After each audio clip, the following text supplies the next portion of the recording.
Oh, the presentation that we're going to do today is about creating bulletproof buyers. So as you all know, Art of Homeownership is really meant to create successful homeowners, right? Not just people who own homes, but people who are winning in every aspect of their real estate and financial livelihood. Now, what we've realized is we can't accomplish that unless we help people buy homes to begin with. Right? There's some really intriguing statistics out right now. There was an article that came out. I'm going to do a video on it later today, but there was an article that came out yesterday that said single-family rents have increased 9.6% year over year, and they've increased 2.2% in the last 30 days. So let that sink in. 1 out of every 7 homes right now is being bought by an institutional investor, right? So hedge fund, capital management fund, you name it. Which means that for any of you who remember like the medieval times, there is something called serfdom. So serfdom is basically when you don't own anything, right? You don't own any assets. You just simply work, but you don't ever own anything. And then there was the kind of elite class who owned all the property. We need to be very careful as we're talking to our clients to let them know that if we're not prudent, we could be going back towards that, maybe not in such an aggressive way, obviously, but there's a case to be made that the haves and have-nots are growing farther and farther apart on a daily basis. Right? When we see something like rents are up 2.2% in 30 days and up 9.6% over year over year, and that hedge funds are competing to buy your neighbor's house, not just other neighbors or other people in the community, it goes to show you how bullish everybody is on the housing market. So when we're talking to renters or even people who want to move up to a bigger, better, nicer home, we need to remove fear and uncertainty. We need to help our agent partners to, actually accomplish getting an offer accepted. We need to educate clients at a high level, and we need to give them all the tools to do this. So we created what's called the Bulletproof Buyer presentation, or the Bulletproof Buyer process. And we want to help people increase the odds of having a successful home purchase. And we're going to send out this deck so everybody has access to it. We've been doing this presentation for quite a few months now, and I cannot tell you how impactful it is. Real estate agents are blown away by it. Clients are astonished, and it really is a separator. So I'm really excited to share it all with you today, now that we've really kind of worked out the kinks and beta tested it well. So first thing here, we know buyers are tired, right? They're getting their teeth kicked in, getting all cash offers accepted over theirs, having to write 10 offers. Agents are tired because they're, working with 100 buyers, but getting no offers accepted. We know that this leads to heartbreak for everybody. And ultimately, people looking for answers or results, but they're just not finding them.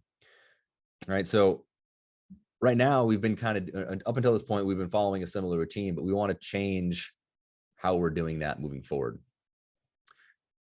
So because we know that buyers are scared, and the housing market is kind of like a fast moving train right now, right? You can't jump on a fast moving train without at least a strategy, right? Maybe you got a car that's going a similar speed and you can jump on it. But no, it's a scary thing to try and accomplish. And maybe you could do it, but you might get hurt. It's the same thing as the housing market right now, right? People feel like we're just pushing them out of their comfort zone. When we tell someone, hey, you need to write an offer that's, 50 grand more than the offer price to get this, or than the asking price to get this accepted, there's just an inherent natural feeling of, no, I don't want to do that. Right? I don't want to pay too much for this home, which I don't even think is a sentence that anybody could potentially say or should potentially say.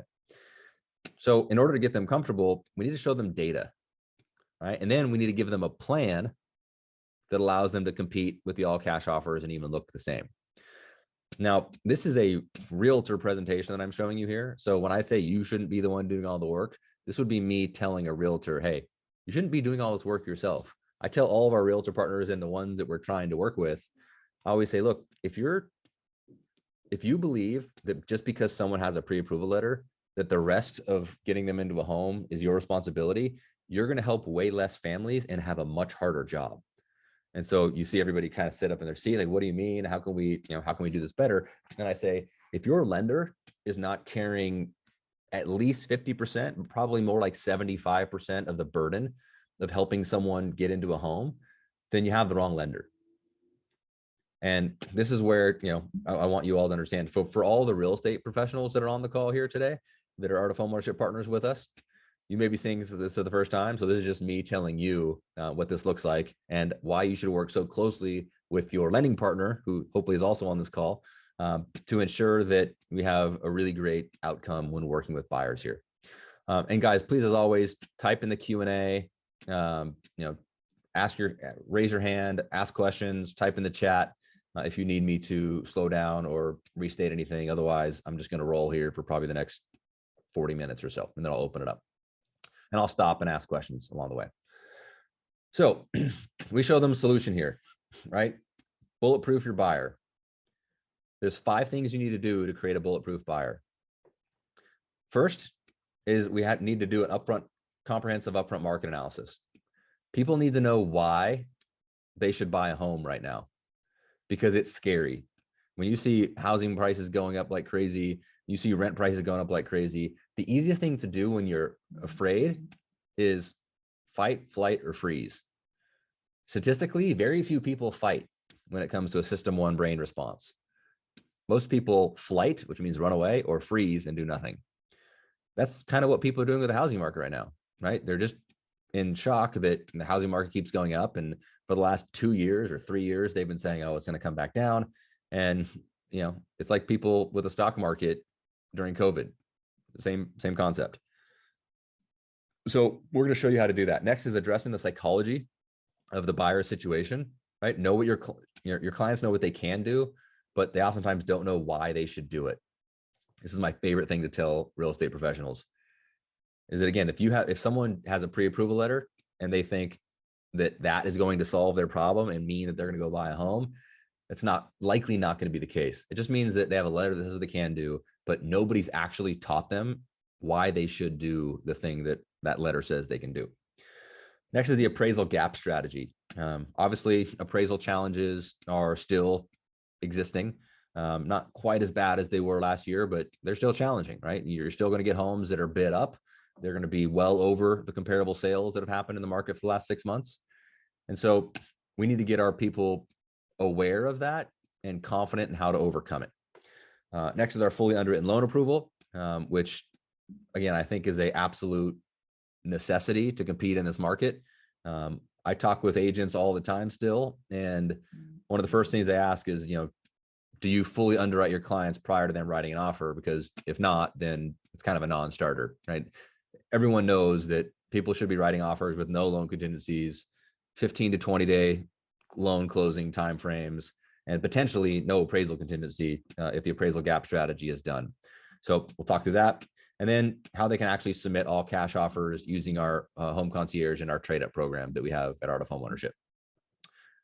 All right, so let's go to do bullet point number 1, which is comprehensive upfront market analysis. Again, they need to know the why here. So we show this information to our agents and we let them know that we're showing this to their clients, right? Because just naturally, it feels like 2006, 2007. We saw what happened here, right? We saw the upward movement in prices. We saw, crazy, people buying 100 homes at a time. And then we saw the results of that. So inherently people are going to think, well, it feels like that. So let's stay safe. Let's not do anything hurtful. And I've probably said this a few times, but for any of you new to Art of Homeownership, the brain's number 1 job is to keep you alive and protect you from harm. So when they see harmful things happening, there's actually a couple slides missing here. Let me pull this up. Give me 1 second. Search box.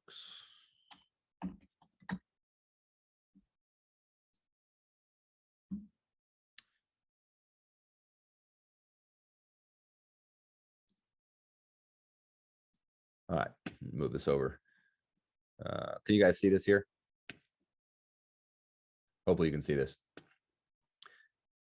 So when people are wondering why their clients, even though they're pre-approved, aren't buying homes at a rapid pace, it's because this is what they're seeing. And I just went on the internet and I typed in housing market in Google. That's all I did, just housing market. This is what came up. Something big is changing the housing market. Housing market's cooling as shoppers finally balk at record prices. Should you prepare for a housing market crash in 2021? Is the housing boom now a bubble? And then, when the housing bubble burst, 9 million families lost their homes to foreclosure between 2006 and 2014. All I put in was housing market, right? I didn't say like, is a bubble coming? Is there going to be a market crash? So we have to realize that fear sells. And the number one job of all these websites is to get people to click on that website and stay on that website, because that's how they sell advertisements. when we see that, but then we also see, let me pull this up. I want to show you the article I was just talking about. We also see this, right? Which is kind of buried in a different area that it's not easy to see unless someone's actually on CNBC. Single family rents are surging. Investors are flooding the market, right? Rents up 9.3%, up 2.2% in August. So like, it is a shocking thing to see the disparity between what people see in headlines. So yes, people are not going to be excited and super happy to go run out and buy homes because this is the stuff they see. So then we have to show them this data, right? This is housing inventory. Housing inventory has not recovered since 2008, right? 2008, we're down here, 2009, kind of moving back up. We're going on to 14 years where this hole of housing starts has not been filled. Like, home builders are not building enough homes. This is the same kind of chart in a different format.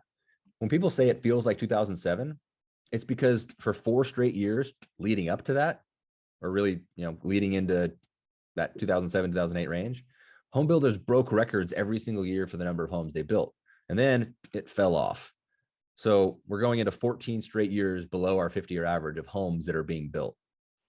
And I can't stress the importance of that number nearly enough. But I'll come back and show you that here in a second. This is actually home inventory, right? So home inventory was not that great in the early 2000s and mid 2000s, right? It was definitely a buyer's market. I'm sorry, a seller's market. And then we started seeing home inventory shoot up. We had 3.7 million homes for sale at the peak. And then, we're down around 1 million right now into 2021. So it would feel like 2007 if we saw this curve happening here, right? If we saw a curve starting to come up showing the housing inventory was increasing, yeah, that's a sign that we're going to probably see this, right? Same way you can't see this here, but we had a curve coming up here. We had this curve coming up and this. We're just going straight down, right? Because we're 4 million homes short of what we need to even balance the market out. So again, we're talking to the client and we're going to say, look, if you're in California, we have 41% less inventory than we did just a year ago. And we had inventory problems a year ago. If you're in Texas, 58% less inventory than we did a year ago. I don't know if there's any. Tennessee, 63%, 64% North Carolina. There's massive inventory shortages. And this is just year over year, right? So we were already short last year. This shows inventory, again, leading up to 2007, and then where we are today.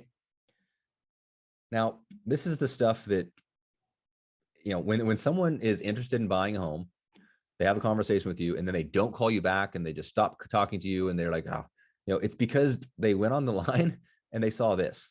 Housing boom is over. New home sales fall to pandemic low. All right, this was back in July. It's a little bit dated, but did anybody feel like the housing boom was over in July? Because it definitely is not still today. But when you dive into this, you see that this is only about home builders. And it really comes down to the fact that builders don't have the infrastructure needed to support higher levels of home starts. So it has nothing to do with the housing boom being over. It just says builders can't afford to put affordable homes due to skyrocketing construction costs. But do you think anybody would have clicked on a link that said builders struggling with building homes due to construction costs? No. What they click on is housing boom is over. Boom. Fear, click, stay safe, right? Your brain's trying to protect yourself.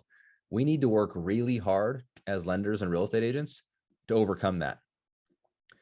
Before I go into that next slide, I'll tell you a quick little story. I was working with a newer agent that, well, newer to us, been in the business for a while. He had a transaction that had closed in July of this year. And we didn't help this particular client. It was after, we started working with this person in August. And he told me the story about, they just bought a home. And then, back in April of 2020, they were under contract and they canceled the contract.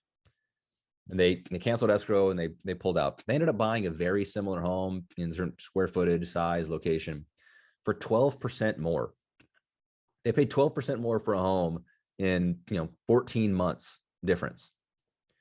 And I looked at him, I said, look, I hope you don't take this personally. Like, and I don't mean any offense by this, but I think that's your fault. And he was like, what? Why is it my fault? And I said, because I think you may have thought your job and whatever lender was helping them at that time was simply to present the home, get the offer, get them in a contract and close the transaction. When in reality, your job was to manage their emotions and help them do something financially responsible in the face of a lot of anxiety and fear. But, and again, this is why I mean, no offense, you just didn't have the systems nor the lender set up to do that. Right. So you allowed your clients to make an emotional decision that ended up costing them a lot of money just because you didn't have the systems and the procedures and the educational platforms set in place. I'm telling you that that will never happen again. Now, it's okay if someone tells us they don't want to buy a home, as long as they have listened to what we had to say, and as long as we presented them our Bulletproof buyer platform. Once they know that, we've done our job, right? Like our due diligence at that point and our fiduciary responsibility is checked. But if we just allow people to make emotional decisions, they're going to make the wrong decision 9 times out of 10. So you can see the light bulb went on and he was like, yeah, we really need to start doing this because, we hear all the time how people don't want to buy a home and they want to wait and blah, blah, blah. So we can't allow them to do that, at least without listening to us first. So this slide is probably the most important slide you all will see. This shows births by generation. And again, when you show this to a prospective home buyer or someone who maybe wanted to move up, it's almost irrefutable that they're going, and then you combine that with the rents and everything else that we just saw. It becomes irrefutable that buying a home is a necessity, right? It should happen. Otherwise, they're going to be way farther away from that speeding train in the future. So we can see here, baby boomers were, being born at an incredible rate, way more than the silent birth generation, or the silent generation, not silent birth. And we can see over 4 million people were born for almost 15 years in a row. And then what we saw here changed. So it just so happened that 2006, when the market crashed, 33-year-olds are the average first-time home buyer, right? So this is when families get created and the family thinks, okay, we're going to buy our first family home. It's a National Association of Realtors statistic. It just so happens that 33 years prior to 2006, Roe v. Wade was passed, right? So birth rate went down, right, by 500,000 a year from where it was, but by almost 1 million a year for 10 straight years, right? So 2006 to 2016, and then fast forward where we are today, this is what's happening now.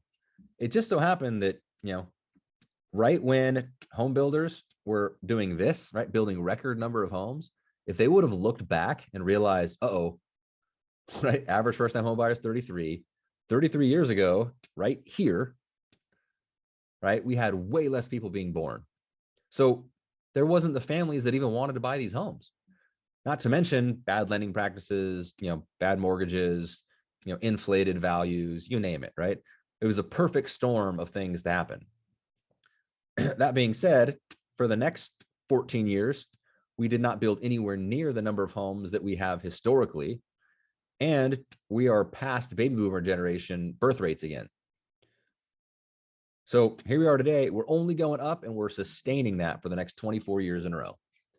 So somebody please tell me, when the simplest law of economics is supply and demand, how we are going to see home values diminish.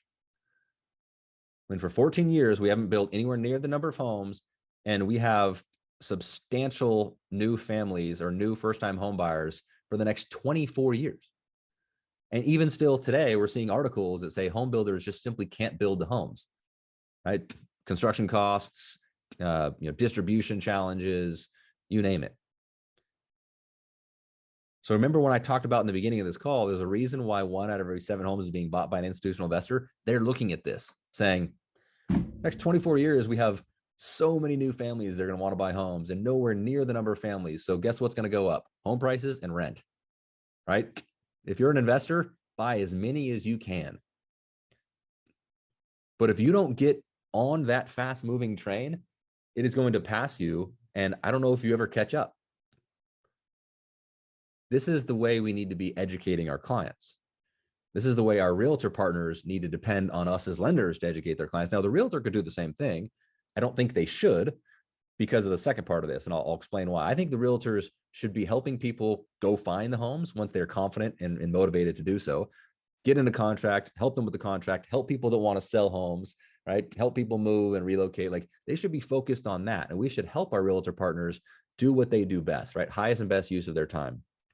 They shouldn't have to be giving presentations as to, why someone should buy a home today versus next year, because again, there was 5 things on the Bulletproof buyer, not just one. If it was just one, maybe. So then we get a historic data for mortgage credit availability. Here you can see anyone with a heartbeat could get a loan, or a bog of mirror. And then almost nobody could get a loan. Got a little bit better. COVID happened, got a little bit worse. End of the day, we're not giving loans to people who can't afford them. We have not been doing that since 2008. So, we're moving on 14 straight years where if you bought a home, you could absolutely pay for it, which means that foreclosures are not going to happen. Right? Our product risk was way up and our borrower risk was way up. Now, both of them way down.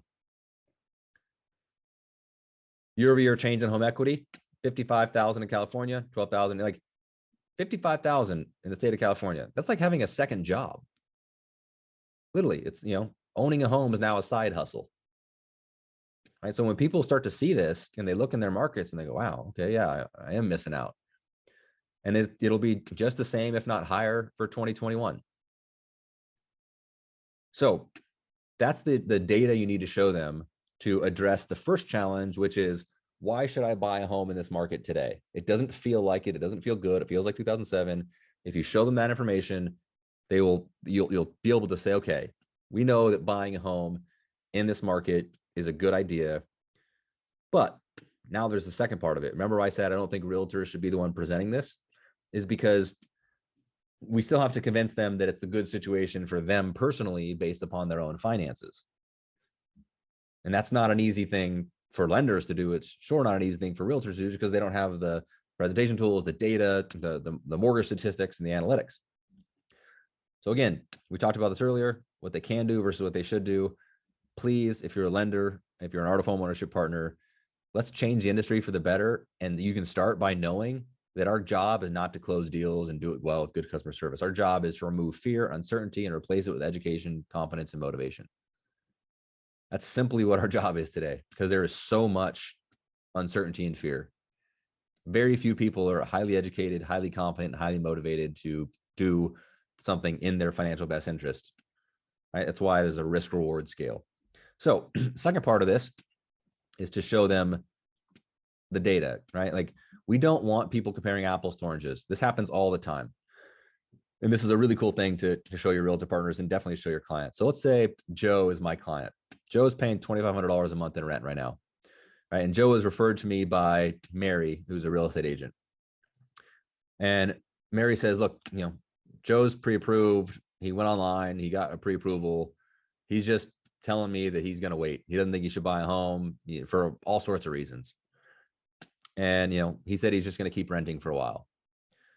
I would say, Mary, please refer me to Joe. Like, whatever you need to do to get Joe to talk to me, let him know. I don't care if he ever buys a house. I don't care if he, if he believes what we're saying or not. I just want the opportunity to show him what he's likely missing. And at the end of it, if he decides it's not the right time, we'll just develop a plan and a strategy and a timeline. No big deal. But I believe that he's comparing apples to oranges when it comes to renting versus owning. So then I'll take Joe through the process. Say, Joe, how much you paying to rent right now? $2,500 a month. Okay, cool. So Joe, knowing that you might not buy a home, right? Or you've actually told yourself that buying a home is not a good idea. Could you happily and comfortably live in your current rental property for the next 5+ years? Or would you rent something different? And people, 90% will say, we're going to rent something different, because that's the reason why they wanted to buy a new home in the first place. They didn't like where they were currently living. So I say, okay, well, how much would you pay to rent that place, right? Because we don't want to compare where you're not going to live versus where you want to live. Let's compare where you might rent versus where you might own.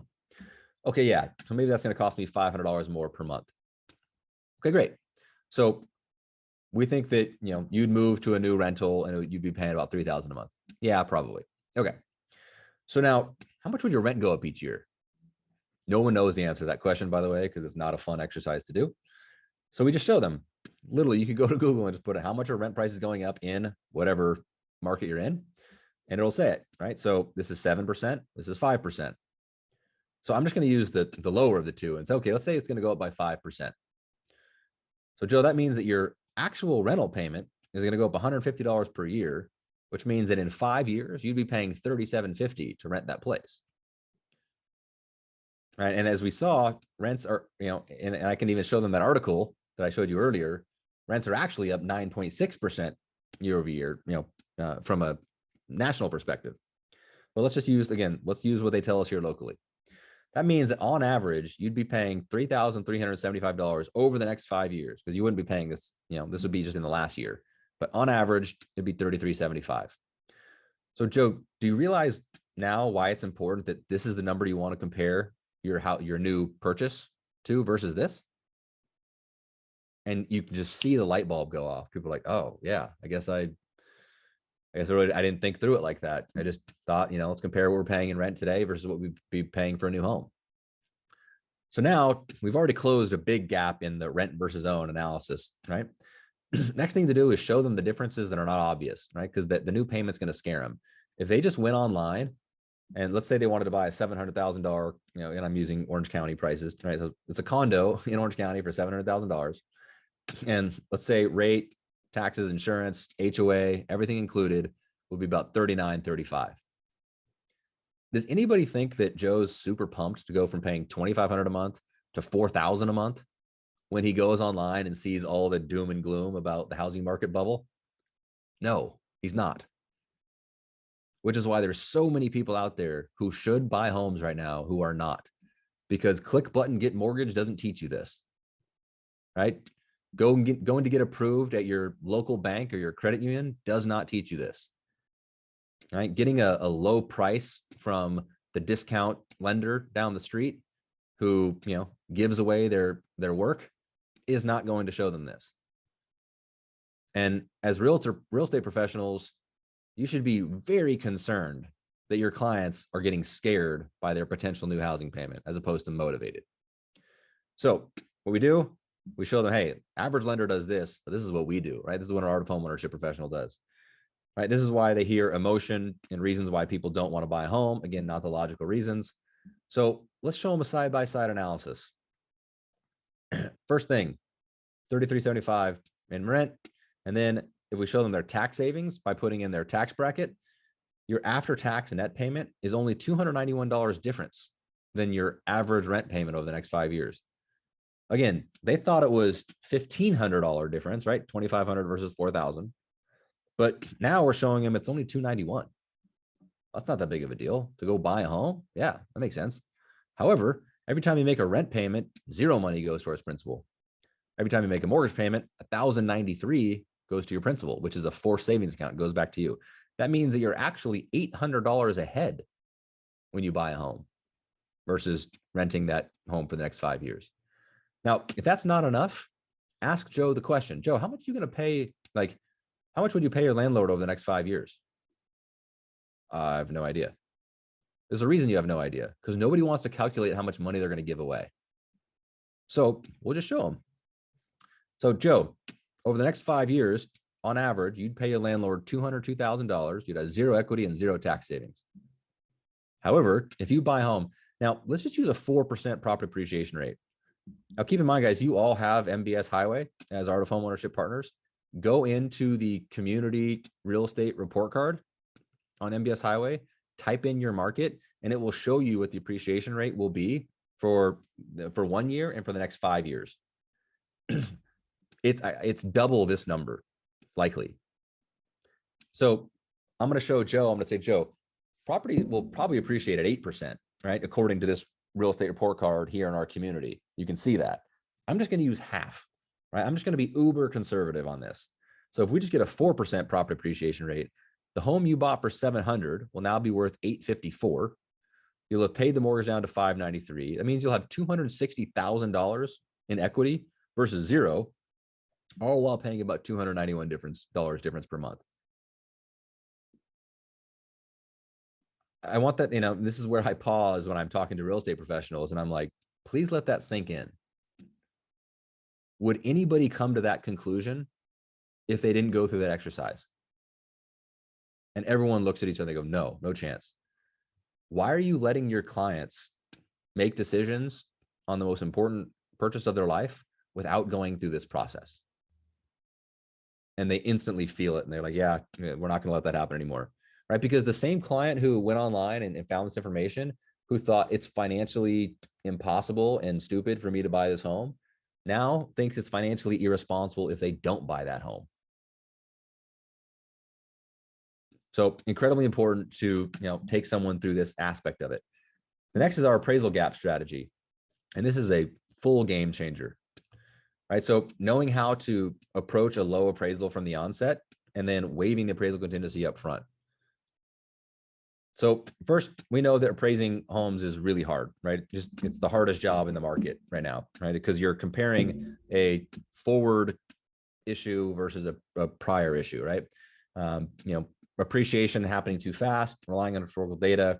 So there's just always going to be typically a gap between what a home is bid up for and what the comparables will support. So we need to do a couple things. One, we need to show the client that, hey, it's okay if your appraisal comes in low. Right? A comparable appraisal report is based on historical data, and there's just not a lot of it because there's not a lot of homes that are selling, and there's not a lot of homes within a mile and 6 months of your home specifically. So we're going to have a hard time showing the actual tangible value of the property, right, versus the comparable value. So if it comes in low, that does not mean that your home is not worth that, because a home is worth the market value of a home is what people will pay for it. A comparable value of a home is comparative to homes that sold previously that we've now seen massive appreciation. So getting the client comfortable with that is important, and that should come from us as the lender, because if we're okay with it and we're the ones lending the money, then it should mean something to them. To be blunt, if it comes from the real estate professional, it's kind of like the ice cube salesman selling the Eskimo the ice cube, right? Like there's too much bias in that. Now, realtors aren't doing it to just to trick people. They're telling the truth, but the client's thinking, all right, you're just telling me that because you want to sell me a home and make money. That's kind of what's happening in the back of their head. So it's actually more helpful if we're the ones that are helping the client realize low appraised values are not a bad thing. And this is why it's important. Secondly, not only is that okay, it should be okay so much that you still remove your appraisal contingency. And let me show you why. So this is a total cost analysis that we did on a client. We showed a normal $800,000 purchase price, 20% down, everything's great, right? Client's happy, everybody's happy. They get their offer accepted. Appraisal comes in at $725. Client thinks the deal's dead. They don't want to bring in $75,000 more. Listing agents, thinks that it's over. Buyer's agent's unhappy. And we just say, hey, like everyone's okay with this. Like nothing changes. What do you mean nothing changes? You don't have to, you actually get to bring in less money and your payment's only $16 a month difference. So because we know how to navigate low appraisals, we should have navigated it from the beginning. So, basically what we do is we say, look, let's say this is what we want to do for the purchase price. Now let's assume that it comes in low. If it doesn't, great, right? Then we just go with this. But if it comes in 10% low, which is, this is close to 10% low, you can see, we basically just create a 90% loan amount. We buy out your monthly mortgage insurance because we actually have premium pricing to do that. Your interest rate stays exactly the same, right? You bring in less money to close and you're only paying $16 more per month difference. The client goes, oh, wow. All right. That's great. Yeah. It's great so much that we should remove the appraisal contingency, right? Because we're not going to get hurt if it comes in low. And it'll be a much higher likelihood of us getting our offer accepted. Yeah, great. Let's do it. I mean, how powerful is that to do to help a client and help a realtor partner get an offer accepted? Like, our offer acceptance rate is over 70%. Whereas if there's 10 offers on a home, that means the average offer acceptance rate is 10%.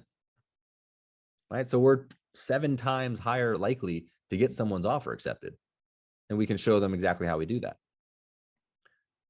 So this is just more information on the appraisal gap strategy. It's basically just the math breakdown, right? We have less money we have to put down.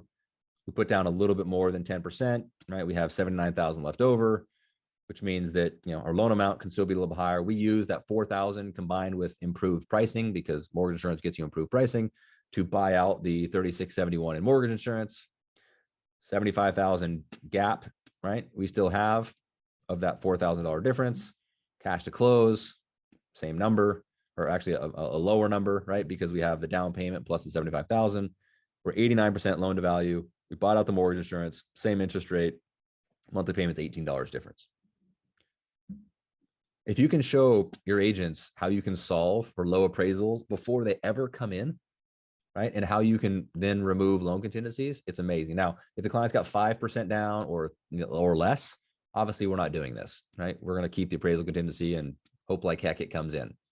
But 10% down can go to 5% down, 20% down can go to 10% down. You get the math. Anything above it goes lower. We have another, just a different one at 1.5 versus 1.35, same concept. And then the fourth is a fully underwritten loan approval. As I said, if we have clients that are out there writing offers that have loan contingencies, they're the ant and we're the kid with the magnifying glass, right? It's torture. So let's tell people how torturous it is, how the likelihood of them getting an offer accepted diminishes, the likelihood of them paying more for that home than they need to goes up if they have to compete against cash offers. So we're going to tell the client, hey, we're going to, or in this case, tell the realtors, we want to fully underwrite your file, right? The only thing we're going to need is property, title, and appraisal, right? And then we can close that transaction because we're already going to fully underwrite credit, income, and assets. Now, this is not a DU approval. We get realtors all the time that say, yeah, well, make sure to send me the DU approval or the AUS approval. It's like, look, I can DU approve my 6-year-old. Like it'll fly. As long as I put in the information that it wants, I can get it. But that doesn't mean when it goes to underwriting that it's going to get approved. So agents should be asking for a lot more than the DU approval. They should ask for the full loan approval and understand that's why we're removing contingency. I will give you a kind of a pro tip here as a lender. You do not want to TBD approve every single client, to be determined or fully underwrite every single client's loan in advance of them writing an offer, because people will use you for that and then bail and use another lender. Or they won't buy a home ever, or there's a lot of reasons. So in order to actually, underwrite a client, at least what we do here on our team, is I'll say, hey, Mr. Smith, happy to get this done for you. It's like a golden ticket. You're bringing a gun to a knife fight. Like it's something that you definitely want. However, we do pay underwriters to do this, right? We pay processors, we pay our loan coordinators. Like everybody really works hard to get you that golden ticket. Now, we don't charge you for that because we know that by doing this, we're going to save you money on the price of the home. We're going to increase your offer acceptance rate. You're not going to have to make as many offers. Ideally, you just make one and get it accepted, right? You're going to be able to close fast and have very little stress and anxiety, so you can actually experience the joy of homeownership. And selfishly, we're going to help you get into a home and be able to actually give you a loan, right? So that's why we don't charge for this. However, we do ask for some commitments. One is I just want to make sure that you're going to be actively making offers in the next 30 to 60 days. And if not, totally okay. We'll just wait, right? Because we don't want to do all the underwriting approval and all that stuff. And then, you're not actually planning on buying a home soon. And then we got to do all that work again later. It's a lot to ask of you. It's a lot to ask of our team. So what are your thoughts? No, yeah, definitely. I definitely want to write offers the next 30, 60 days. Great. Check. Next is want to make sure that you're ready to provide all the documentation for a full underwriting approval, right? Now, if you've ever gone through this process before, pre-approval, you get some documents, and then you get a conditional approval. They ask you for more documents. And then at the 11th hour, right before closing, they ask you for more documents. It's super stressful. We're just going to do all that heavy lifting and hard work before you even write an offer, which is going to remove all the stress and anxiety of the transaction and allow us to close quickly. So are you good? Are you good getting us all the documentation in advance? Yeah, no problem. Awesome. 2 down. The last is we just want to make sure that we're the right lending team for you and your family. Right, as long as you're confident and committed to using us as your lender, we're going to be committed to helping you get this offer accepted in a way that is going to save you money and help you get increase your offer rate. Either the client's going to say, yeah, definitely, like, you guys are it, let's go. Or they're going to say, well, I don't know, I mean, like, how are your rates compared to everybody else? We still kind of want to shop around. And then you just give them the 9 questions to help them shop for another lender, where as soon as they ask the lender those questions, they just fall on their face repeatedly. And then, client comes back and says, yeah, I asked other lenders those questions. They had no idea how to answer them. It's clear they don't do anything near what you guys do in your art of homeownership platform. So, we're going to go with you.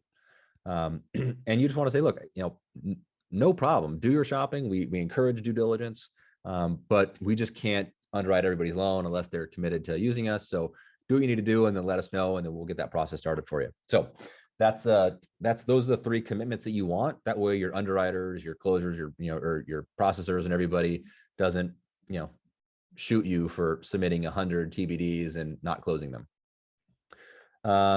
Brent's saying, I need to better understand the appraisal gap strategy. Can I get more info on this somewhere offline? The math and the process around buying out the MI. Let's see how much time we have left. Brent, I'm assuming other people might need this as well. Does anybody else want me to go deeper into the appraisal gap strategy and how it works? Raise your hand, type in the chat, Q&A. Got a no there. Got a yes. If I get one more yes, I'll get a little bit deeper into it. Can we get Excel format to use? I don't know if we have I think we do have the Excel format. David, Tribe has it for sure. So email Krista with Tribe and she can get it for you. All right, we got 1 no, 1 yes. So let's just do this for sake of time. If you want more info on appraisal gap strategy, just reach out to the AOH team and they'll send you it, and then just go through it. It's pretty basic, right? It's just moving numbers around, but it is important that you understand it, because you can't teach it to clients or realtors if you don't have the knowledge around it. So just let our team know. All right, so we talked about full underwritten approval. So we are 4 of 5 of the way through here, right? Last, when we're talking to people to help them become bulletproof buyers, is we want to help them actually submit all cash offers, right? So, Art of Homeownership has the partnership with Revive to be able to say, hey, you can, if you own a home and you don't want to sell it first, you can buy the new home with all cash. And, you guys likely know all about Revive, so I'm not going to dive into this, but this is just part of the overall presentation. You can buy a new home all cash. We can help you, increase the sales price in your departing residence by giving you the money to upgrade that home at no cost to you.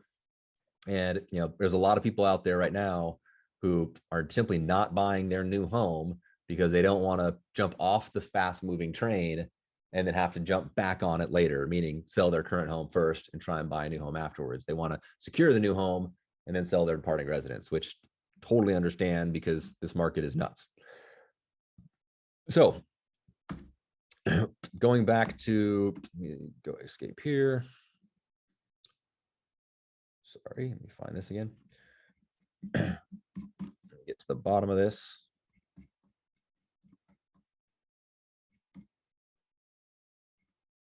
There we go. So this is kind of the last slide that we have before we get into the finalized slide. You'd want to put, feel free to put your logo on, and we're going to send this out to everybody. Put your information on it, put your logo on it. The last page should have all your contact information. Basically the last page should look like this, right? Where it's got all your information, all that stuff, to be compliant. And so when we send you the deck, make sure this is the last page of it. But ultimately, you're going to show someone and the realtor partners that you're presenting this to how you can help them, confidently increase purchase price, compete with cash offers, remove loan contingencies, be highly informed around appraisal gap strategy, and be, really confident around the fact that the housing market is not a fluke, right? The market is actually happening, right? Like it's real. It's not going to come back anytime soon. If it were, we wouldn't see companies like Lennar spending $2 billion to build new homes that they're not planning on selling. First time a home builder has ever built homes to not sell them, right? They're simply building them to rent them because they know we haven't built enough homes for, almost 2 decades, or, halfway point of 2 decades. We have 24 years of record-breaking, birth rates, and all those people are going to need a place to live. So if realtor partners understand that, they can communicate that with clients and then encourage them as to why they should meet with us to see this, to go through this process. I would highly encourage you to make this a part of your presentation, or of your pre-purchase consultation to the clients. When you're going through all their numbers, kind of the way I showed you, rent versus own analysis. I think that if our responsibility is to create more successful homeowners and help people achieve financial freedom, it starts with education around doing something scary, right? Because we don't get to help people become successful homeowners unless they own a home. So let me open it up for questions, thoughts, feedback, or comments. I know we have about 10 minutes left here. And again, that was a presentation to realtors. You would just adjust it slightly to present it to the actual home buyer as a part of your process. Just a few kind of keyword updates there. But any questions, thoughts, comments, or feedback on how to utilize this, when to utilize it? You should be doing online versions of this, in-person versions of this. Go to your real estate offices. Any real estate professional who's willing to listen to this will tell other people, you need to watch this, you need to sit through it. We've gotten a lot of really great feedback on it. Tim's asking, is the deck currently on the Art of Homeownership platform, or will be sent out? It will be both. So it'll be on the e-learning platform and it will be sent out. Tony says, I'm glad I joined AOH. Wish I would have done it sooner. Have my AOH onboarding today. Congrats, Tony. Best time to plant a tree would have been 20 years ago, right? Second best time today. So don't worry about it. Don't worry about not joining sooner. Just being here, you'll find a huge lift, not only in your value to your clients and your partners, but the confidence level that you have. I did a presentation with a realtor partner yesterday, and she started the conversation saying, I love my lender. They're better than any other lender I've ever worked with. I have no reason to change from them. And I talked to some members of your team. It sounds like you do all the same things that my lender does, in terms of pre-underwriting your clients and closing fast and having good customer service. And she goes, and at no point in my career, and they sell 150 homes a year. She said, at no point in my career have I ever met a lender that has added substantive value to my business outside of doing what I believe they should do as a lender. And I said, well, I'm going to bet, and I don't mean this to be prideful or hubris, I'm going to bet that by the end of our presentation today, that you will think differently. She goes, all right, let's see what you got. Halfway through the presentation, she says, okay, I hate to admit it, but I'm drinking the Kool-Aid. And by the end, she said, all right, and obviously, as we teach here, the first meeting is the presentation. The second meeting is the business partner plannership meeting, which is where you get the commitment. She said, let's get that second meeting on the calendar. Like, I've never experienced anything like this. And I'll leave you all with this. Let me see here. Sorry, hold on. I'm not getting the Friday emails yet. I would love to be getting this info over with my team. Randy, we will definitely make sure you are getting those. AOH team, just please make note of Randy's request there. And then Lauren, I will send out a copy of the 9 questions that to ask other lenders when shopping for a mortgage. And we will make sure that's on the e-learning platform as well. So AOH team, just shoot me an email. That way I remember that and I'll make sure I get it to you guys so you can upload it. It might already be in the e-learning platform, but it's been a while since we brought that out of the toolbox. I have one thing to end with, but before I do, any other questions, comments, or feedback?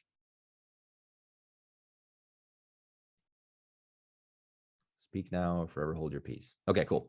So what I am currently on a mission to do is to tell people what I'm doing differently. I was at an airport the other day and I was coming back from the conference out in Vegas. It was actually the AIM Fuse conference out in Vegas.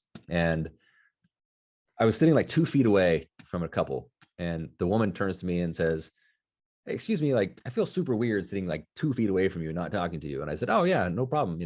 I'm Brian. What are y'all doing?" And she goes, "Well, what do you do for work?" And I said, "Interestingly enough, I'm actually changing the mortgage industry."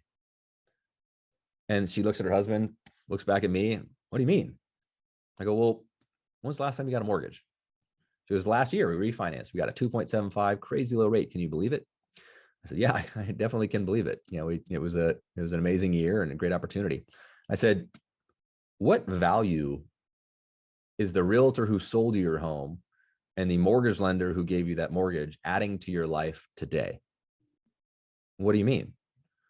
How are they helping improve your financial or real estate situation? How often do you hear from them? What are they providing to you? What commitment have they made to help you not just own a home, but to really become a successful homeowner?" "Well, they haven't. Nothing. I mean, we haven't heard from them."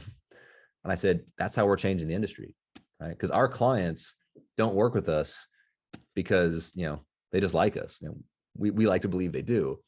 But the reason why we're the #1 team in Orange County and one of the top in the country is because we commit to helping people actually be successful homeowners." And I explained a little about art of homeownership, and they look at each other and they're like, "That's incredible. Like, that's amazing. Like our lender didn't do any of that." And I said, "Look, I apologize on behalf of the mortgage industry, right? But that's why I said that we're going to change it. Right? We're going to fundamentally change the perception of what it means to work with a real mortgage professional." And we ended up adopting her and her husband's as clients, right? So they're Art of Homeownership members. They're in our system. We're managing their mortgage for them. We did an initial financial review. She happens to be a financial planner up in Idaho. And now we're going to be referring clients back and forth. So I would urge everybody on here today to, when you're asked what you do for a living, please don't say you're a loan officer or you're in mortgage or, you're a mortgage lender, whatever version of that you use, because the next thing you're going to see is a change of subject. "Oh, cool. Yeah, I refinanced last year. Rates are low, right? You guys must be busy. Move on." So next time somebody asks you what you do, because you're an Art of Homeownership partner, you can actually say, "Interestingly enough, I'm changing the mortgage industry." Who's going to not ask a follow-up question about that? You think anybody's going to be like, "Well, that sounds cool. What are you doing next week?" Right? It's just, that's not part of people's vernacular. Like, people are going to dive down that rabbit hole with you. So on the flip side of that, I've been going to our realtor partners and saying, "Hey, if you really want to grow your business and if you really want to differentiate yourself from other real estate professionals, I'm going to ask you a question and it'd be interesting to know how you answer it. What do you do for work?" And I did this on the call yesterday with the agent team. And she goes, "I sell real estate."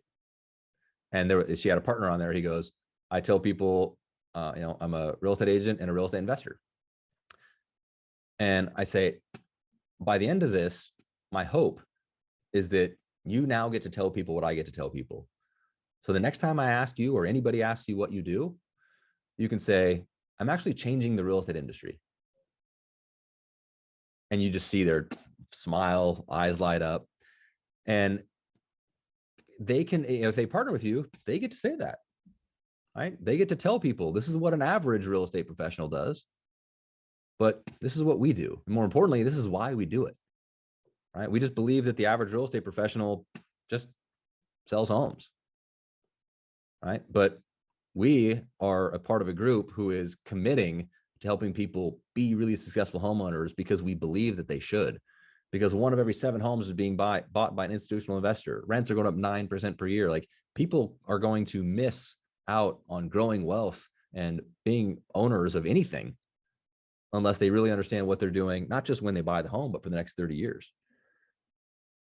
And then you get to adopt whoever you're talking to as a client, because they're going to want to be a part of what you're offering. So I'll leave you guys with that. Hopefully next time somebody asks what you do, or if you're posting online, right, if you're putting anything on social media, do a video around it and say, look, there's a lot of mortgage professionals out there. That's not me. I'm changing the mortgage industry, and here's how we're doing it. All right, team. Thank you guys for your time today. You got a couple minutes left in the hour, and I'm super appreciative of y'all being here.